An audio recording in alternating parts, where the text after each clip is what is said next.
Kothamangalam ഇൻസ്പെക്ടറെ criminal case പ്രതി Arjun Ayanki ഭീഷണിപ്പെടുത്തിയ case അന്വേഷിക്കുന്ന ഊന്നുകൽ ഇൻസ്പെക്ടർക്ക് അർജുന്റെ വെല്ലുവിളി. കീഴടങ്ങാമെന്ന് വ്യക്തമാക്കിയിട്ടും തന്റെ സുഹൃത്തുക്കളുടെ പിന്നാലെ പോലീസ് പോയെന്നാരോപിച്ചാണ് ആയങ്കിയുടെ വെല്ലുവിളി. ഒളിവിലിരിക്കുന്ന തന്നെ കഴിയുമെങ്കിൽ പിടിക്കാനും സമൂഹ മാധ്യമത്തിൽ പങ്കുവച്ച പോസ്റ്റിൽ അർജുൻ ആയങ്കി വെല്ലുവിളിച്ചിട്ടുണ്ട്. കോതമംഗലം ഇൻസ്പെക്ടർക്കെതിരായ ഭീഷണി അർജുൻ ആയങ്കി ആവർത്തിക്കുകയും ചെയ്തു. ഊന്നുകൽ സ്റ്റേഷനിലെ CI ആണെന്നാണ് എനിക്ക് മനസ്സിലാക്കാൻ വേണ്ടി പറ്റിയത്. ഇനി അതാണോ അല്ലയോ എന്ന് എനിക്കറിയില്ല. ഞാൻ നിന്നോട് കീഴടങ്ങാം, സ്റ്റേഷനിലേക്ക് വരാം എന്ന് പറഞ്ഞിട്ടും എനിക്കെന്നെ വന്ന് പിടിച്ചേ മതിയാവൂ എന്നുണ്ടെങ്കിൽ നീ എന്നെ വന്ന് പിടിക്കും. നീ ഇനി വന്ന് പിടിച്ചിട്ട് ഉണ്ടാക്കിയാൽ മതി. ഞാൻ ഏതായാലും ഹൈക്കോടതിയിൽ ഞാൻ നിർത്തണമെന്ന് ഞാൻ വിചാരിച്ചതാണ്. ഞാൻ ഇനി ജാമ്യം എടുത്തിട്ടേ വരുന്നുള്ളൂ. അതിനു മുമ്പേ നിനക്ക് എന്നെ പിടിക്കാൻ വേണ്ടി പറ്റുമെങ്കിൽ നീ പിടിക്കും. മര്യാദയ്ക്ക് കീഴടങ്ങാന്ന് പറഞ്ഞ ഒരുത്തന വെറുതെ ചൊറിഞ്ഞിട്ട് നിൻ്റെ സഹപ്രവർത്തകൻ നിൻ്റെ ആളായിരിക്കും CI. എന്നെ വേണ്ടാത്ത കേസിലേ, അനാവശ്യമായിട്ടൊരു കേസിലേ എന്നെ എൻ്റെ സുഹൃത്തുക്കളെയും കൂട്ടിക്കൊണ്ട് പോയി 21 ദിവസം ജയിലിൽ കിടത്തിയ ആൾ നിൻ്റെ ആളായിരിക്കും. അപ്പോൾ അവന് കൊടുക്കേണ്ടതേ ഞാൻ കൊടുത്തിട്ടുള്ളൂ. കൊടുക്കേണ്ടത് കൊടുത്തിട്ടുമില്ല ഇതുവരെ. അത് കൊടുക്കും, അത് സമയമാകുമ്പോൾ ഞാൻ കൊടുക്കും. ഞാനിത് കുറച്ച് കാലമായി ഞാൻ പോലീസുകാർ കാണുന്നത് തുടങ്ങിയിട്ടു. നിൻ്റെ ബുദ്ധിക്കനുസരിച്ച് എനിക്ക് എന്നെ പിടിക്കാൻ വേണ്ടി പറ്റുമെങ്കിൽ നീ പിടിക്കും. ഞാൻ ഈ കീഴടങ്ങുന്നില്ല, ഹാജരാകുന്നു കേട്ടാ. ആജ്ഞ രവീന്ദ്രൻ ചേരുന്നുണ്ട് വിവരങ്ങളുമായി. ആജ്ഞ, ഒരു SHOയെ ഭീഷണിപ്പെടുത്തുന്നു.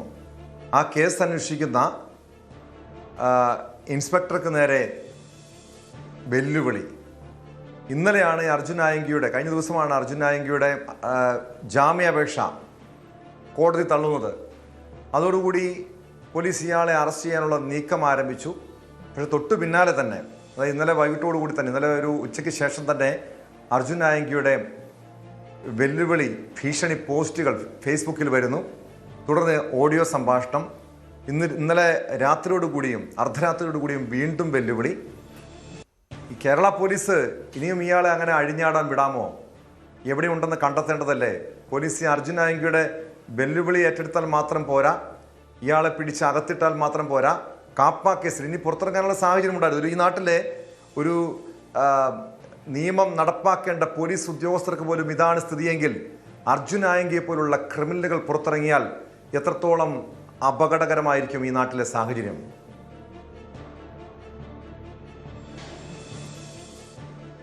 ടോം സൂചിപ്പിച്ചത് ശരിയാണ്. വളരെയധികം നിരവധി ക്രിമിനൽ കേസുകളിൽ പ്രതിയാണ് അർജുൻ ആയങ്കി. ആ ഒരു സാഹചര്യത്തിൽ തന്നെ 2026 മെയ്യിലാണ് ഈ കോതമംഗലത്തെ ഒരു റിസോർട്ടിൽ അർജുൻ ആയങ്കിയും സുഹൃത്തുക്കളും സുഹൃത്തിന്റെ വിവാഹവുമായി ബന്ധപ്പെട്ടെത്തുന്നതും സംഘടിത കുറ്റകൃത്യത്തിനാണ്. അതായത് സംഘടിതമായ കുറ്റകൃത്യത്തിനായുള്ള ഗൂഢാലോചന നടത്തി എന്നുള്ള ആരോപണത്തെ തുടർന്നാണ് കോതമംഗലം SHO അർജുൻ ആയങ്കി ഉൾപ്പെടെ 6 പേരെ അന്ന് കസ്റ്റഡിയിലെടുക്കുന്നത്.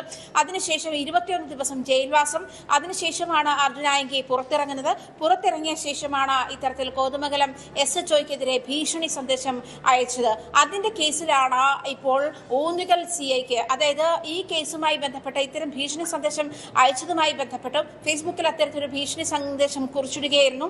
ജീവിക്കാൻ അനുവദിക്കില്ല, അല്ലെങ്കിൽ പെൻഷൻ വാങ്ങിച്ച് സമാധാനത്തിൽ ജീവിക്കാൻ അനുവദിക്കില്ല തുടങ്ങിയ ഭീഷണി സന്ദേശങ്ങളായിരുന്നു ആ ഒരു കണ്ടന്റിൽ ഉണ്ടായിരുന്നത്. ഇതുമായി ബന്ധപ്പെട്ട IT ആക്ട് ഉൾപ്പെടെയുള്ള കേസുകളാണ് അർജുൻ ആയങ്കിക്കെതിരെ ചുമത്തിയിട്ടുള്ളത്.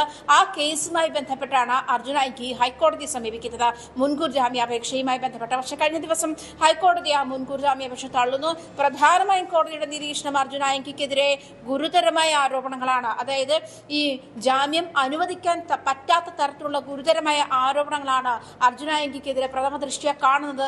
അതുകൊണ്ട് തന്നെ മുൻകൂർ ജാമ്യം അനുവദിക്കാനാകില്ല എന്ന് തന്നെയാണ് കോടതിയുടെ നിരീക്ഷണവും. അങ്ങനെ തന്നെയാണ് ഇത്തരത്തിലൊരു ക്രിമിനലിനെ ഇത്തരത്തിൽ അരങ്ങുവാഴാൻ വിട്ട ശേഷം നിരവധി ആക്ടിവിറ്റീസ് അയാൾ ഇങ്ങനെ ചെയ്യുന്നു. ഇത്തരത്തിൽ പോലീസുകാരെ ഭീഷണിപ്പെടുത്തുന്നു. നമുക്കറിയാം, അസഭ്യവർഷമാണ് ഇപ്പോൾ ഊന്നുകൽ CIക്കെതിരെ ഉള്ളത്. അത് പ്രധാനമായിട്ടും പറയുന്നത് കോടതി വിധിയെ മാനിച്ച് താൻ കീഴടങ്ങാൻ ഇരിക്കുകയായിരുന്നു. അർജുൻ നായകിയുടെ സുഹൃത്തുക്കളുടെ ലൊക്കേഷൻ കേന്ദ്രീകരിച്ച് പോലീസ് അന്വേഷണം നടത്തിയത് എന്തിനാണ് എന്നുള്ള ചോദ്യമാണ്. അതായത് കീഴടങ്ങാൻ ഒരാൾ തയ്യാറായപ്പോൾ കീഴടങ്ങാൻ അങ്ങനെ തന്നെയാണ് താൻ വിചാരിച്ചിരുന്നത്. പക്ഷേ എന്തിനാണ് തന്റെ സുഹൃത്തുക്കളുടെ ലൊക്കേഷൻ കണ്ടെത്തി നിങ്ങൾക്ക് തന്നെ പിടികൂടുകയായിരുന്നു ലക്ഷ്യം? അതായത് ഒരാൾ കീഴടങ്ങാൻ തയ്യാറായപ്പോൾ അവരെ പിടികൂടി കൊണ്ടുവരിക എന്നുള്ളതാണോ പോലീസിന്റെ രീതി? അതിനുവേണ്ടിയാണെങ്കിൽ താൻ എന്നെ ഒന്ന് പിടികൂട്, അത് നീ എന്ന ഡ്രസ്സ് ചെയ്ത് തന്നെയാണ്. അതായത് ഞാൻ അന്വേഷിച്ചപ്പോൾ നീ ഊന്നുകൽ CI ആണ് എന്നാണ് കേട്ടത്. അത്തരത്തിൽ പോലീസുകാരനെ പിന്നീട് ആ ഇൻസ്പെക്ടറെ അസഭ്യവർഷം കൊണ്ട് ആണ് തുടർന്നുള്ള സംഭാഷണങ്ങൾ നടക്കുന്നത്. എന്തായാലും അർജുൻ ആന്റിക്കെതിരെ വലിയ ഒരു പടയൊരുക്കം തന്നെ പോലീസിൽ വേണ്ടിവരുമെന്ന് വേണം മനസ്സിലാക്കാൻ. പ്രത്യേകിച്ചും ഇത്തരത്തിൽ ആദ്യഘട്ടത്തിൽ കോതമംഗലം CIക്കെതിരെ ഭീഷണി എന്തായാലും CPM-ന്റെ തണലിൽ വളർന്നു വന്നവനാണ് ഈ അർജുൻ നായങ്കി. പിന്നീട് പാർട്ടിക്ക് ഇയാൾ തലവേദനയാകുന്നു. DYFI CPM നേതാക്കൾ ഉൾപ്പെടെ അർജുൻ നായങ്കിയെ തള്ളിപ്പറയുന്ന സാഹചര്യം പോലും ഉണ്ടായി. നമുക്കറിയാം, കഴിഞ്ഞ സർക്കാരുകളുടെ കാലത്താണെങ്കിൽ പാർട്ടിയുടെ ഒരു രഹസ്യമായിട്ടുള്ള പിൻബലമെങ്കിലും അർജുൻ നായങ്കിക്ക് ഉണ്ടായിരുന്നു എന്ന് കരുതാം. പക്ഷേ ഇപ്പോൾ ഭരണം മാറി UDF സർക്കാർ അധികാരത്തിലെത്തി. ശക്തമായ നടപടികളുമായി, ലഹരി കേസിലടക്കം ശക്തമായ നടപടികളുമായി പോലീസ് മുന്നോട്ട് പോകുന്നുണ്ട്. അതിനിടെയാണ് ഈ രീതിയിലുള്ള ഇതുപോലുള്ള ക്രിമിനലുകളുടെ ഭാഗത്തുനിന്നും പോലീസിന് വെല്ലുവിളി ഉണ്ടാകുന്നത്. ഒരു കാരണവശാലും വെച്ചു പൊറിപ്പിക്കാൻ കഴിയില്ല ഇതുപോലുള്ള ക്രിമിനലുകളെ. അതായത് ഓപ്പറേഷൻ തൂഫാൻ മാത്രം പോരാ, ഈ ഗുണ്ടകളെ അമർച്ച ചെയ്യാനുള്ള കടുത്ത നടപടിയും പോലീസിന്റെ ഭാഗത്തുനിന്ന് സ്വീകരിക്കേണ്ടതല്ലേ? നമുക്കറിയാം, കോതമംഗലത്തുണ്ടായ സംഭവം അർജുൻ നായങ്കി മാത്രമായിരുന്നില്ല അന്ന് അവിടെ ഉണ്ടായിരുന്നത്. നിരവധി ക്രിമിനൽ കേസിലെ പ്രതികൾ ഉണ്ടായിരുന്നു. അതുകൊണ്ട് തന്നെയാണ് പോലീസിന്റെ ഭാഗത്ത് അത്തരമൊരു നടപടി ഉണ്ടായത്. അത് പിന്നീട് ന്യായീകരിച്ച് അർജുൻ നായങ്കി ഫേസ്ബുക്കിൽ പോസ്റ്റ് ഇടുന്നു, CIയെ ഭീഷണിപ്പെടുത്തുന്നു. ഇപ്പോൾ അത് അന്വേഷിക്കുന്ന ഉദ്യോഗസ്ഥർക്ക് നേരെ പോലും ഭീഷണിയും വെല്ലുവിളിയും.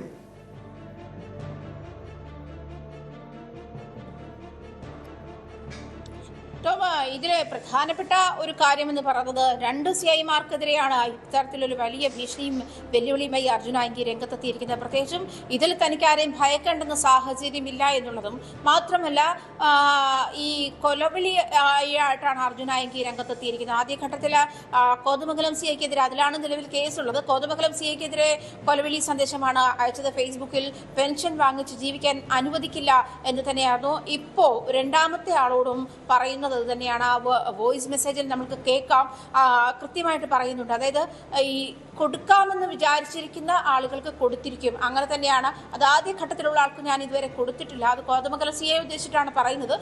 അയാൾക്ക് ഞാൻ ഇതുവരെ കൊടുത്തിട്ടില്ല, പക്ഷെ ഞാൻ കൊടുത്തിരിക്കും. ആ ഒരു തരത്തിലുള്ള മെസ്സേജ്. അതായത് തനിക്കെതിരെ ഈ ചെറുവിരൽ അനക്കുന്ന ആളുകളെയൊക്കെ ഇത്തരത്തിലാണ്, ഈ ക്രിമിനൽ ആക്ടിവിറ്റീസുകളിലൂടെയാണ് ഇയാൾ കൈകാര്യം ചെയ്യാൻ പോകുന്നുള്ള മെസ്സേജ് അതിലൂടെ വ്യക്തമാണ്. എന്തായാലും ടോം സൂചിപ്പിച്ചതുപോലെ തന്നെ ഓപ്പറേഷൻ തൂഫാൻ മാത്രമല്ല കേരളം നേരിടുന്ന അല്ലെങ്കിൽ കൊച്ചി നേരിടുന്ന ഏറ്റവും വലിയ പ്രതിസന്ധികളിലൊന്ന് ഈ ഗുണ്ടാവിളയാട്ടമാണ്. അതിനെതിരെ ആഭ്യന്തര വകുപ്പ് എന്ത് നടപടി സ്വീകരിക്കാനോ ഉള്ള മുന്നൊരുക്കങ്ങളാണ് ആഭ്യന്തര വകുപ്പിന്റെ ഭാഗത്തുനിന്നും ഉണ്ടാകുക എന്നുള്ള കാര്യം ഇവിടെ ചോദ്യചിഹ്നമാവുകയാണ്. പ്രത്യേകിച്ചും അർജുൻ നായങ്കിയെ പോലെ CPM സംരക്ഷിച്ചു വരുന്നുവെന്ന് ആരോപിക്കപ്പെടുന്ന ഒരു പ്രതി ഇത്തരത്തിൽ പോലീസുകാരെ നിരന്തരം ഭീഷണിപ്പെടുത്തുകയും നിരവധി ക്രിമിനൽ ആക്ടിവിറ്റീസുമായി ബന്ധപ്പെട്ട് ഇടപഴകുകയും ചെയ്ത സാഹചര്യം. അത് മാത്രമല്ല, 2026 മെയ്യിൽ ഇതുമായി ബന്ധപ്പെട്ട ഈ കേസുമായി ബന്ധപ്പെട്ടുള്ള അറസ്റ്റ് രേഖപ്പെടുത്തുന്നതും ഇത്തരത്തിൽ നിരവധി ക്രിമിനൽ ആക്ടിവിറ്റീസുമായി ബന്ധപ്പെട്ട് സംഘടിത കുറ്റകൃത്യത്തിനുള്ള തയ്യാറെടുപ്പുകൾ നടത്തുന്നു എന്നുള്ള മെസ്സേജ് പോലീസിന് ലഭിച്ചതിനെ തുടർന്നാണ് അർജുൻ നായകിക്കും ഉൾപ്പെടെ കൂടെയുണ്ടായിരുന്ന 5 സുഹൃത്തുക്കൾക്കുമെതിരെ പോലീസ് കേസെടുക്കുന്നതും തുടർന്ന് അർജുൻ നായകി ഉൾപ്പെടെ ഉള്ള ഈ 6 പേർ ജയിലിൽ 21 ദിവസം ജയിലിൽ കിടന്നതും അതിനുശേഷമാണ് പുറത്തിറങ്ങിയ ശേഷമാണ് കോതമംഗലം SHOയ്ക്കെതിരെ ഇത്തരത്തിൽ വലിയ ഒരു ഫേസ്ബുക്കിലൂടെ മെസ്സേജ് ഇത്തരത്തിലൊരു കൊലവിളി സന്ദേശം മുന്നോട്ട് വെക്കുന്നതും തുടർന്ന് IT ആക്ട് ഉൾപ്പെടെ ചുമത്തപ്പെടുകയും ഇപ്പോൾ അത് ഊന്നുകൽ CIക്ക് നേരെയും അത്തരത്തിലുള്ള ഒരു സന്ദേശമാണ് അർജുൻ നായങ്കി തനിക്ക് പിടികൂടാൻ പറ്റുമെങ്കിൽ പിടികൂടൂ, ഹൈക്കോടതിയിൽ താൻ നിർത്താൻ തീരുമാനിച്ചതാണ്. പക്ഷേ ഇനി പോകാവുന്ന അത്രയും പോകും, താൻ പിടികൂടുന്നെങ്കിൽ താൻ പിടിച്ചു കാണിക്കും, തന്നെ പിടിച്ചു കാണിക്കുന്നുള്ള ആജ്ഞാ രവീന്ദ്രനാണ് വിവരങ്ങൾ നൽകിയത്. ഇതിലും വലിയ കൊടും കുറ്റവാളികൾക്കെതിരെ കടുത്ത നടപടി പോലീസ് സ്വീകരിച്ചിട്ടുണ്ട്. പിന്നെയാണ് ഇതുപോലുള്ള അർജുൻ നായങ്കി. എന്തായാലും ഈ വെല്ലുവിളി അതൊരു നിസ്സാരമായി കാണാൻ കഴിയില്ല. പോലീസ് ശക്തമായ നടപടി സ്വീകരിക്കണം. ഇങ്ങനെ പോലീസ് ഉദ്യോഗസ്ഥരെ ഭീഷണിപ്പെടുത്തുന്ന, വെല്ലുവിളിക്കുന്ന അർജുൻ നായങ്കിയെ പോലുള്ള ക്രിമിനലുകളെ ജയിലിലിടാനുള്ള നടപടിയാണ്. അതായത് ഇനി ഈ അടുത്തങ്ങം പുറത്തിറങ്ങാത്ത രീതിയിൽ തുടർച്ചയായ കുറ്റകൃത്യങ്ങൾ ആവർത്തിക്കുന്നു. കാപ്പ ചുമത്തി തന്നെ ഇയാളെ ജയിലിലിടാൻ പോലീസ് തയ്യാറാകണം. ഇടവേള. കൂടുതൽ വാർത്തകൾക്ക് news 18 Keralam YouTube channel subscribe ചെയ്യുക.